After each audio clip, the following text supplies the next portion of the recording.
Hey, it's Whitey here. I've been wanting to do this video for a while, so I'm just going to jump into it. I'm by no means an expert YouTuber, but I ran into kind of a unique experience being a longtime collector of many things, but G.I. Joe being one of the original things as a kid that I was super into and collected over the years now, off and on for quite a while since my son was born. Got back into it and really have an interest in it, and probably gotten way too deep into it. But I wanted to share my experiences because when this opportunity came up for me to acquire perhaps one of the greatest grails that I can imagine in collecting in G.I. Joe, I was trying to do some research out there and see other people's experiences and knowledge and things. And there's just not a lot of material out there.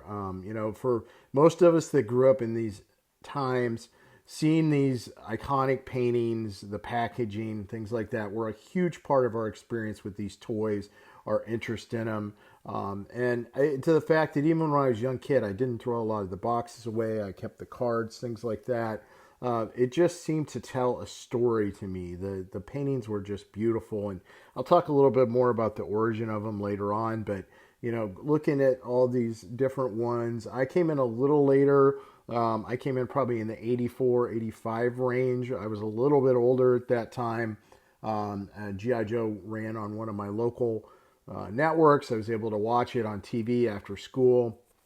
Instantly became interested in it. Of course, the toys, the comics, all of the above.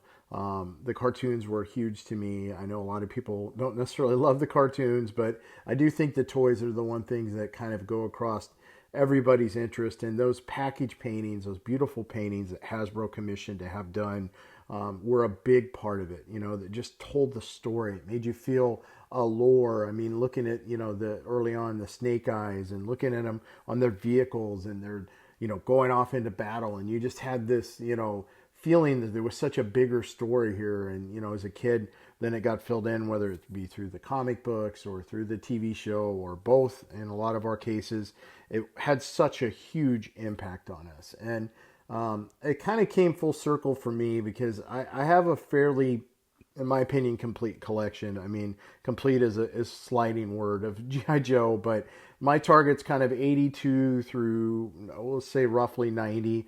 I had obviously been out for a while. By 1990, I was, older at that point and off into, cars and girls and things like most boys at my age at that time. But I still did kind of walk down the toy aisles and look at them. My mom would buy them for me occasion, I think, wishing I was still a young kid. So I did, kind of go up a little past like my prime there, and I will pick up some other things a little past that I like. But such a big part for me was that original art, that explosion back, then transitioning over to the digital back cards. And we'll get into a little bit of what that looks like later on. But, and then as an adult, now I've come to realize all these things that I didn't know when I was a kid, why they chose to make those decisions they made, why they spent that extra money, because it was unusual. If you look at like Star Wars, it was basically just pictures of the toys on the boxes. Not that they're not cool, not that they're iconic, but again, just that storytelling, that feeling of something larger, and not to mention, to me, the quality of the art actually, as I've grown as an adult and stuff, I've come to appreciate the quality there. Now, is it, the Mona Lisa? No. The painter who was making these things was cranking out, one a day, basically, sometimes quicker, I think, even, which is just amazing when you look at the art. But I think it really holds up, and still to this day captures my imagination, and I know the imagination of lots of people out there. So a little bit about my journey into this, kind of, flowing from the toys into the pre-production materials. And I kind of landed at the point, where I've come far enough in my life where I really wanted one of these paintings. And for people that may not know about this, these are super rare. Like, very few of them escaped out into the wild. They are around to a limited amount. The only time I've ever really seen any of them in any number was at the HasCon in Rhode Island a few years ago, which unfortunately, one of the biggest mistakes of my collecting life, I did not go to, but I was able to see a lot of these beautiful paintings on display at the HasCon. And I know that Hasbro does have some of these in their possession still. Some of them I think have been lost, stolen, destroyed. Insert different things. I know one of the greatest frustrations to a lot of collectors or just people who care about the brand in general are the fact that a lot of these paintings that were used later in Night Force and Tiger Force were actually essentially destroyed. They went back and painted over the original art with the updated artwork for the sub teams. So, like the Dragonfly, I know I have seen is out there, and is painted over the original Dragonfly painting. And some of these, I believe, I've come to understand the reason they are out in the wild, and collectors or different people have them is because they were sent off to be painted over, and for whatever reason, changes within the company, changes within the artist, they were not done. They were not painted over. And I know of several of these that still exist to this day in their original form out in the wild, because that they had been slated to be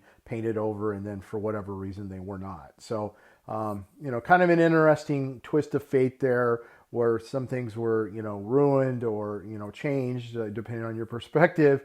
What others were able to escape that and actually escape out into a place where they're loved and cared for by a collector, because that was their fate. So just a funny little twist of life there. And talking about these paintings, most of them up until a certain point, around 87, 88, almost every one of them was painted by a fellow named Hector Garrido. And I think that he's become from an unsung hero to a common name in the community. A lot of people know who Hector is. And my understanding, he was a fairly private guy, but he was contracted through a company called Mendola, through another company that actually did all this, packaging material. And Hector was the one that painted all these materials in a mixed media format known as gouache.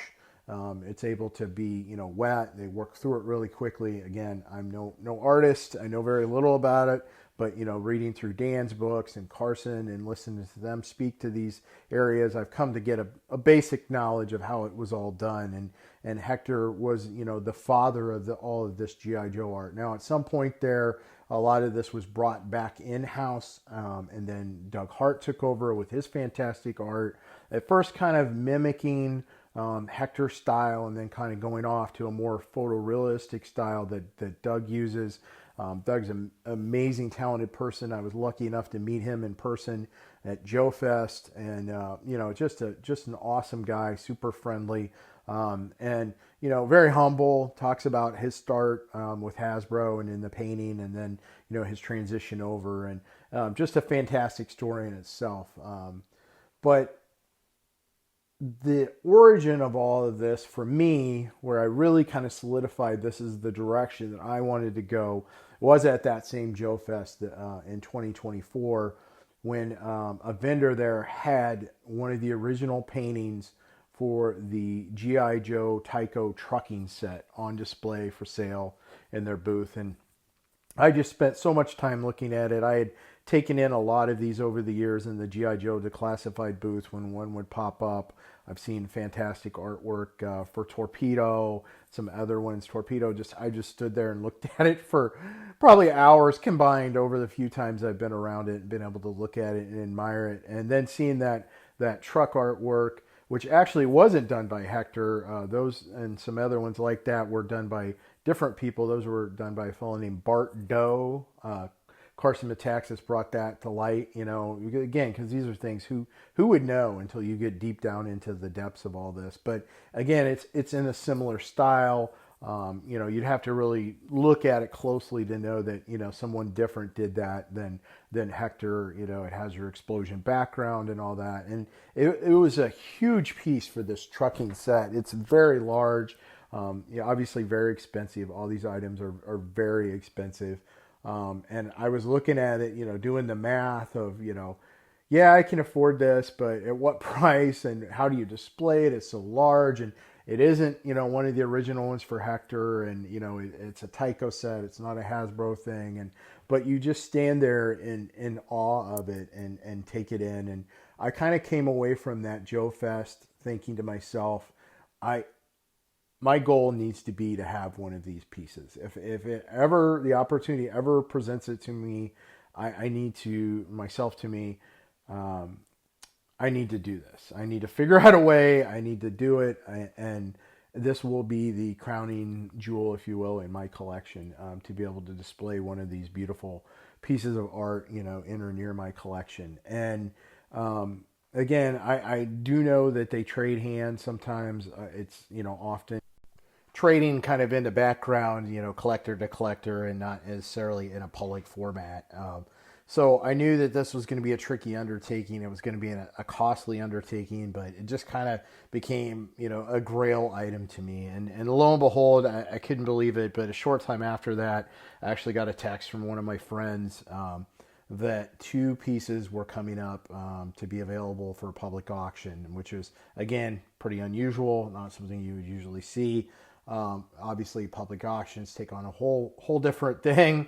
You've got a wider base, you've got a lot of fees, taxes, things like that come into play with a format like that. But here I am being presented with an opportunity to own 2 of these fantastic pieces potentially, and so I kind of kick into overdrive with this. To be honest, as you can see, it's Big Boa and it's Raptor. They're 2 characters who probably weren't my absolute favorites. By 1987, I had started to kind of age out of the line. I wasn't super into it. There were changes going on too. They were really pushing the envelope of the characters and kind of their flair, if you will. I tended to like more of the military type things. I mean, I went on to serve in the military, the Army myself. So I kind of tend to gravitate a little bit more towards the real world aspects. And I know that's a hang up for a lot of people, but these 2 characters probably would not have been in even my top 10. But I had actually had a chance to see both of these paintings years before at the G.I. Joe convention in Springfield, Illinois. They were on display there. There was a fellow there selling them, as well as a lot of pre-production materials. He had all these fantastic things. He had little resin models, mock-ups. He had different runs of the pre-production materials that had Ron's original sketches of the characters.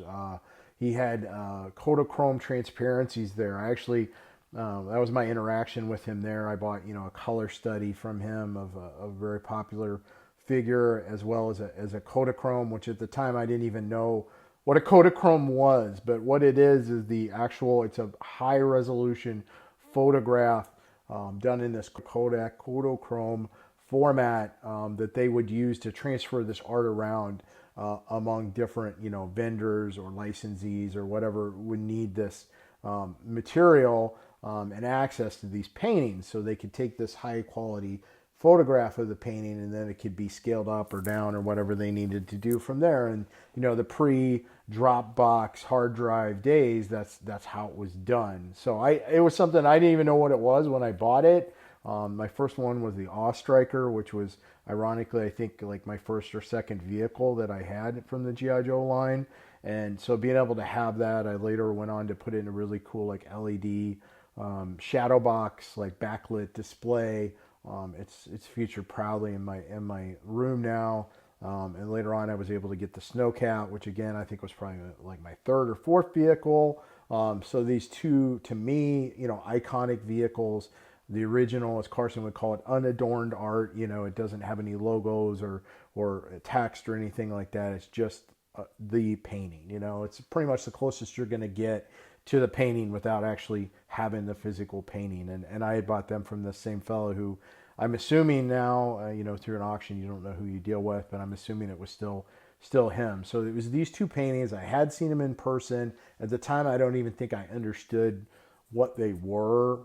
And what they were actually preliminary paintings for the final production artwork for the card backs for these characters. But at the time, I was still pretty caught up in pre-production stuff, just starting to kind of get into that, picking up bits and pieces of figure runs, vehicle blueprints, all sorts of little, paraphernalia around the pre-production of these Joe items, and being able to own some of these things that went into producing these things when I was a kid. I grew up very humble background, no money, no prospect of success in my life. And the fact that now I can own literally the things that made these huge items, these things that loom large over my childhood, is just blows my mind, and it gives me a satisfaction and a happiness that I really can't even comprehend, to be honest with you. But back to these paintings, what these actually were, and you were able to see it in the auction. They're just that. They turn out to be a preliminary because there are changes that need to be made to these. They have like an acetate layer that comes down over them, and there are handwritten notes on there. There are very few notes on Boa. He's pretty much the same. You can tell he's repainted. When you look at the actual card work, you can tell he's repainted. I'll get into that in a minute. But with Raptor, there were quite a few notes. There were quite a few changes of color. His boots dramatically changed from something a little more cartoonish to something a little more traditional. Colors changed, things like that. And you can literally see those changes that were suggested there on that paper to the final card art on these. So knowing now what these were, at the time I didn't even really, I probably wouldn't even known a package painting if I saw it. I remember at that same convention, there was a Spirit final presentation art that I was looking at, and I thought in my head for some reason that was like the final art or the highest these things could be, which obviously we know now, there's different things, but my knowledge level just wasn't at that time what it is now. So like I described with the preliminary art and my pre-production collecting, I had a little bit of knowledge on this stuff, and it's grown exponentially over the years. There's so many fantastic resources out there, whether it's Carson Metaxas and his 3D Joe's site, his Operation Recall now is kind of morphed into that. All the interviews of the creatives and things like that. His Collecting G.I. Joe book that I have that's just amazing. And goes into a lot of these details. And then Dan Klingensmith's, my good friend Dan's books that are all around the pre-production of G.I. Joe, all walking through from, concept to execution to art to presentation to marketing. I just exhaustive research in these areas, and such an expert on these things too. So I have some knowledge, and I've been able to acquire things over the years. But at this point, Hasbro was undergoing some big changes. They were going from their outside vendor with Ed Morrill and his company through another company named Mandola, which ultimately contracted with outside artists such as Hector Garrido. But Hasbro was working at bringing these things back in-house at this point, trying to cut costs, I believe was a lot of it, simplify some of these relationships. So these pieces were being made by, at this point, a divergent group of artists, even some of which to this day are not known. We know that Earl Norham did some of the paintings at this point around this area. We also know that Hector continued to do some items, and then some other people were doing it. Doug Hart started supplementing at this point.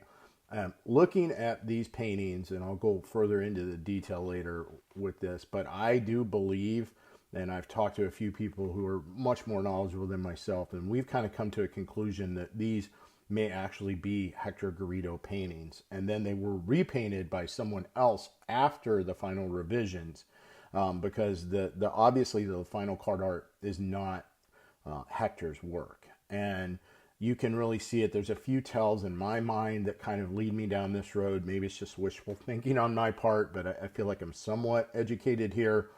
There's a white outline that Hector used a lot, very telltale sign of his work. It's present on these, not present as much or at all on the final paintings. There's also a little insinuation of motion, especially in the Boa painting where he's kind of swinging. That is something that Hector did that I never saw on the later works at all. You would see it on the vehicles. They were kicking up little rocks. There were little motions. He was trying to add some interest into the things. And again, I've never seen that. I may be wrong. I don't ever recall seeing it. And I feel that this is something that links this to Hector. So in my mind, I feel, a confidence, that these are definitely what they are presented to be. I know it's been put out there, which actually probably worked to my benefit. These might not even be real, vintage paintings of this time, that someone had them commissioned at a later point, or that they, were not done by Hector, which again, not 100% on that. I'm fairly certain, especially after later on, spoiler alert, having them in hand and seeing them. I feel that, I feel pretty confident in that. So, I kind of went through this process trying to understand what these were. Is this what I want to go after? Is this truly my grail? And kind of came to the conclusion that I wanted to take a swing at them at least. So I had to go to my wife and present this to her. And she was actually a super good sport. She always is with all my obsessions and ridiculous hobbies and expenditures. She said, you work hard for your money.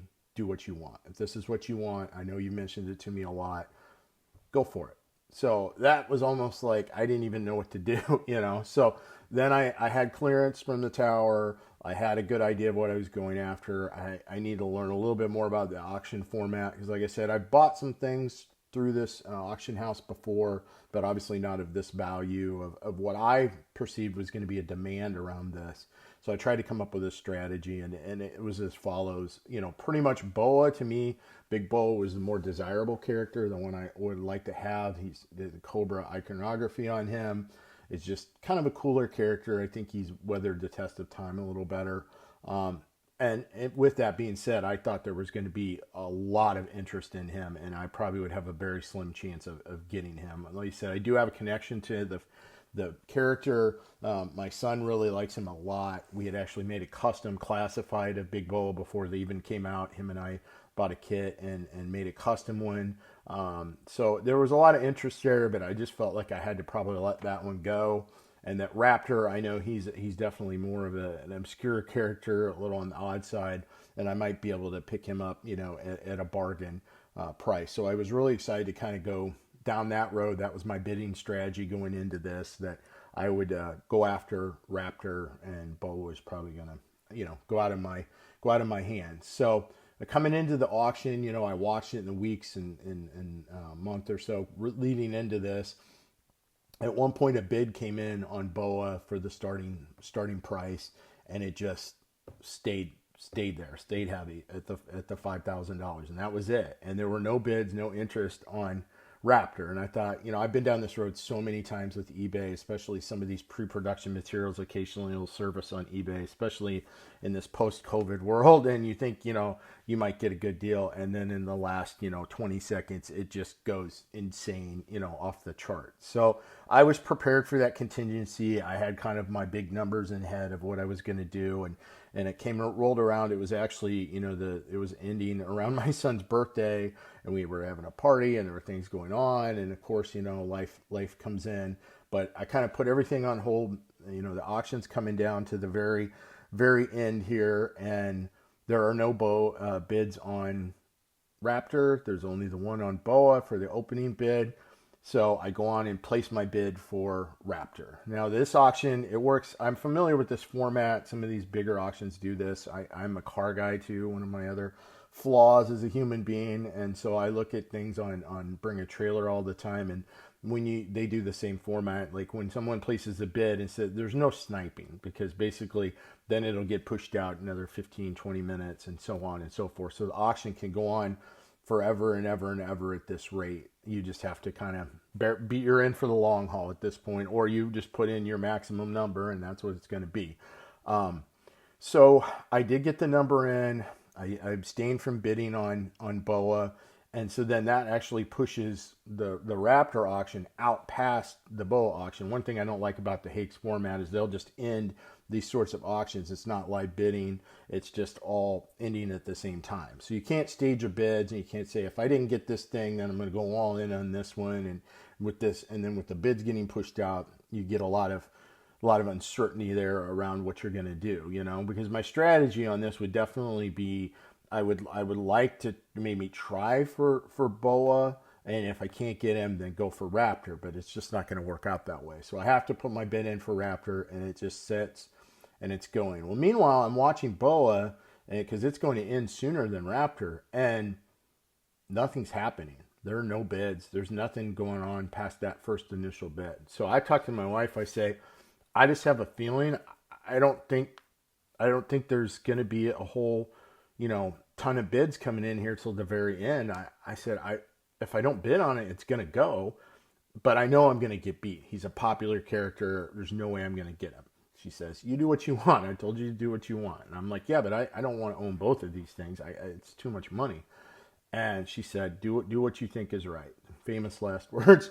So I go ahead and throw a bid in, and boom, I'm the high bidder on a BOA at this point. So now my BOA auction is pushed out past Raptor, and I'm winning these two items. And so then I'm like, oh man, I may be cooked because, I don't know how popular Raptor is. I think people are coming in on this. My friends, one of them who's super knowledgeable on this stuff, told me, he goes, yeah, these, if you can get these, under $10,000, you're doing really well. And, I'm well under that number at this point. So he goes, past that, I don't know about the value. I think it's questionable. And so at this time, and I'm going, there's no way, right? There's going to be a flurry of bids. There's people coming in here out of the woodwork. It got posted on social media. Somebody had put it on some really popular Facebook account. It was all over Twitter. It was everywhere. I'm not the most up on that stuff. And even I saw the auctions listed in multiple areas.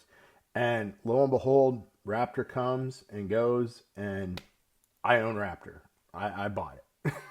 And I'm like, oh my gosh. So now I'm back to BOA, which is the one I truly would have liked. And I'm winning that one. And I'm literally going, okay, somebody else come in here and bid. I can't buy both of these. I don't want to do this. That's too much for me. And the reality is, it's not going to bankrupt me. It doesn't really hurt me. It's just a big number. I have a hard time wrapping my head around it. I've never put this much capital into any collectible really other than cars. And I'm like, this is crazy. This is madness, and I'm thinking to myself, I could have bought a really nice Porsche 944 for what all this is going to cost. It was one of the cars on my wife and I's list. Again, a car she likes, she wanted to get, she's cool with. But you know what? These are two little paintings. You frame them, you put them on the wall, and you look at them for the rest of your life, and that's the end of it. Whereas a car is a needy thing that you have to maintain and work on and store and, insure and license, and it's a lot, So I'm doing all that math in my head, but it's all irrelevant because I've committed at this point to this bid. And I'm just praying like, okay, people come in, start, where's all the bidding? Where's the flurry of bidding? And it never comes. The clock runs out. Boom. I've purchased both of these pieces of art. And my mind is just absolutely blown. I'm in this state of I had no concept. I had not planned. And if anybody that knows me knows that I am a planner. I am thorough. I had not in my mind conceived that this would be a scenario where I would own both of these pieces of art, these beautiful paintings, and then, having to pay for them and get them, and, how do you display them and how do you frame them and all that. So I guess I'm going to kind of cut it off there, but, I ended with this happiness. That's why I put this video together. I wanted to share this with other people, whether you're a person that's interested in this stuff or owning some of this is a dream of yours.